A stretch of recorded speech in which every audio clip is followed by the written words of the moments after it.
ఈ రోజున సువార్త కూడిక ముగించుకొని మా గ్రామానికి వస్తున్నప్పుడు లైవ్ వస్తుంది అమ్మ తేజ గారి యొక్క మీటింగ్ గురించి చందవరం దొనకొండ దగ్గర చందవరం గ్రామంలో లైవ్ వస్తున్నప్పుడు లైవ్ మేము ఓపెన్ చేసినప్పుడు లైవ్ను మేము చూస్తున్నప్పుడు దేవుడు స్పష్టంగా నాతోనే మాట్లాడి ఉన్నాడని నేను నమ్మి ఉన్నాను. ఎందుకంటే ఈ పరిచర్య చేసే విషయాల్లో చాలా ఇబ్బంది పడుతున్నాను.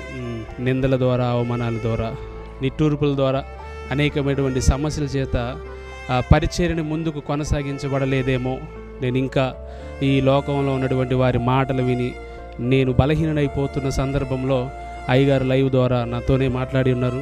భయపడద్దు, దేవుడు నీ పక్షాన ఉన్నాడు.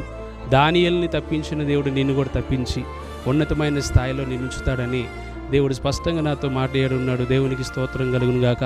ఆ మాట విని గజ్జెలకొండ దగ్గర ఉన్నటువంటి నేను త్వరగా చందవరం గ్రామానికి వచ్చి అమ్మ తేజ గారి యొక్క అయ్యగారితో మాట్లాడి ప్రార్థన చేయించుకొని వచ్చి ఉన్నాను. కనుక మీరు కూడా మా కొరకు ప్రార్థన చేయండి. అయ్యగారి యొక్క మినిస్ట్రీ కొరకును, వారి పరిచర్య కొరకును ప్రార్థించాల్సిందిగా ప్రభు పేరు మీకు తెలియపరుస్తున్నాను. దేవుడు మమ్మల్ని దీవించి ఆశీర్వదించునుగాక. ఆమేన్.